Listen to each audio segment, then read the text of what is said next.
नमस्कार, राजस्थान मौसम समाचार में आपका स्वागत है। बात करेंगे आगामी 24 घंटों के दौरान राजस्थान के क्षेत्र में कैसा रहेगा मौसम, किन जिलों में मेघ गर्जना के साथ में बारिश की गतिविधियां, साथ ही किन जिलों में तेज आंधी तूफान की गतिविधियां होने की संभावनाएं बन रही हैं। बताएंगे आपके जिले के बारे में भी सही व सटीक जानकारी, साथ ही दक्षिण पश्चिम मानसून के बारे में भी सटीक जानकारी दी जाएगी। तो मित्रों, इस वीडियो को अंत तक देखिएगा, इससे ज़्यादा शेयर और लाइक कर दीजिए। बीते 24 घंटों के दौरान राजस्थान के पश्चिमी भागों में भी अधिकतम तापमान में गिरावट देखने को मिली, जहां पर पिछले काफ़ी दिनों से 48 डिग्री के आसपास में तापमान दर्ज किया जा रहा था।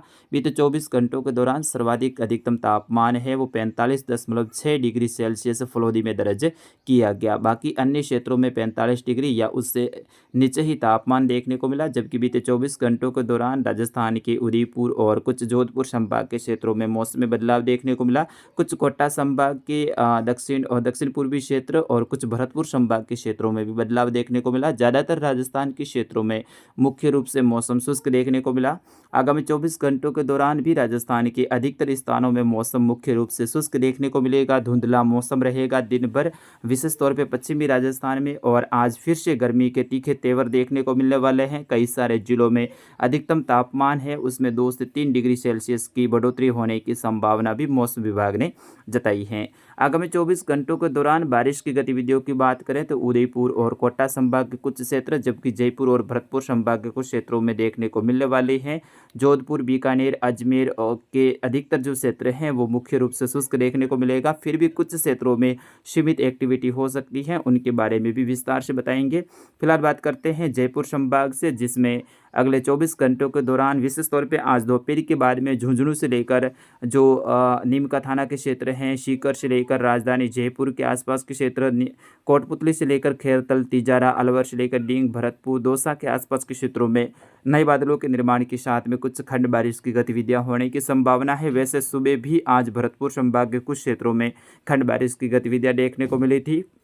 दोपहर के बाद में शाम होते होते फिर से यहाँ पे मौसम में बदलाव होने की संभावना रहेगी, जिसमें आपके जो चौमू के आसपास के क्षेत्र है, मानपुरा से लेकर अजीतगढ़, शाहपुरा, पावटा, राजधानी जयपुर के आसपास के क्षेत्र हैं, कोटपुतली से लेकर नीमका थाना, बानसूर से लेकर बरडोद के आसपास के क्षेत्र हैं, शाहजहाँपुर से लेकर खैरतल, तिजारा, अलवर, नगर, राजगढ़, बांदुकुई के आसपास के क्षेत्र है, महुआ से लेकर टोडा, भीम, कांवा, डींग, भरतपुर के आसपास के क्षेत्र, बयाना से लेकर हिंडोल, करौली, गंगापुर सिटी से लेकर लालसोट, सवाईमाधोपुर के आसपास के क्षेत्रों में आज फिर से दोपहर के बाद में नए बादलों के निर्माण के साथ में सीमित दायरों में खंड बारिश की गतिविधियां होने की संभावना है। ज़्यादातर क्षेत्र इन जिलों में भी शुष्क देखने को मिलेंगे, जबकि कोटा संभाग के कोटा, बूंदी, बारा, झालावाड़ी के क्षेत्र, जिसमें झालरा, पाटन के आसपास के जो क्षेत्र हैं, यहाँ से लेकर अंता, मंगरोल के आसपास के क्षेत्र हैं, कोटा के आसपास के जो क्षेत्र हैं, यहाँ पर भी बारिश की गतिविधियां आज दोपहर के बाद में होने की संभावना है। उदयपुर संभाग में रोजाना की तरह फिर से आज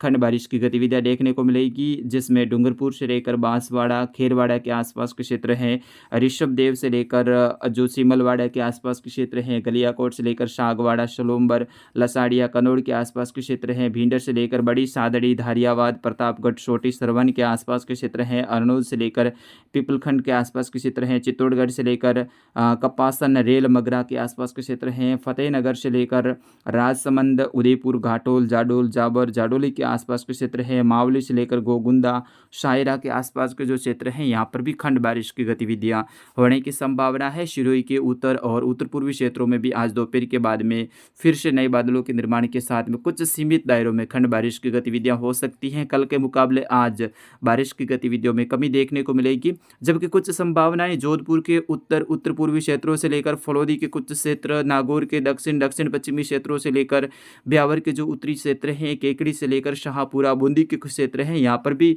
हल्की संभावनाएं उभर रही है कि कुछ दोपहर के बाद में या फिर शाम के समय सीमित दायरों में एक्टिविटी देखने को मिल सकती है। उनके ऊपर हमारी नज़र रहेगी। तात्कालिक मौसम पूर्वानुमान में भी आपको बताया जाएगा। ऐसी ही संभावनाएं आज शाम के समय यानी दोपहर के बाद में बाड़मेर के दक्षिण पश्चिमी जो क्षेत्र हैं, यहाँ पर भी देखने को मिल सकती हैं। कुछ जैसलमेर के दक्षिणी जो क्षेत्र हैं, यहाँ से लेकर कुछ जालौर के जो बाड़मेर से सटे हुए क्षेत्र हैं, यहाँ पर भी एक्टिविटी शाम के समय कुछ आंधी तूफान की हो सकती है। उनके बारे में भी सटीक जानकारी आपको दोपहर का जो तात्कालिक पूर्वानुमान रहेगा उसमें आपको जानकारी दी जाएगी। तो फिलहाल जालौर बाड़मेर के जो क्षेत्र हैं, सिरोही के ज़्यादातर क्षेत्र, पाली के जो उत्तर और उत्तर पश्चिमी क्षेत्रों से लेकर जो जोधपुर के उत्तर पश्चिमी जो क्षेत्र हैं, फलोदी के पश्चिमी क्षेत्रों से लेकर जैसलमेर के पश्चिमी क्षेत्र, बीकानेर, गंगानगर, हनुमानगढ़, अनूपगढ़, ज़्यादातर क्षेत्रों में मौसम शुष्क देखने को मिलेगा।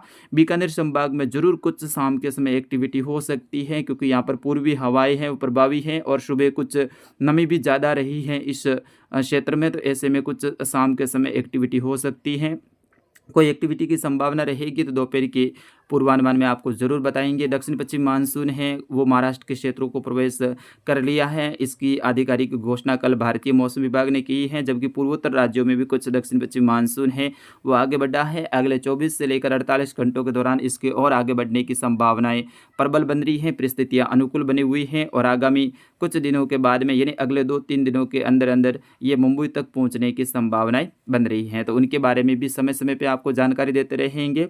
और दक्षिण पश्चिम मानसून है वो लगभग 18 से 20 जून के आसपास में राजस्थान में भी इसके प्रवेश की संभावनाएं प्रबल बन रही है। तो फिलहाल इस बुलेटिन में इतना ही, मिलते हैं अगले बुलेटिन में, तब तक के लिए मुझे अनुमति दीजिए। नमस्कार, जय हिंद, वंदे मातरम।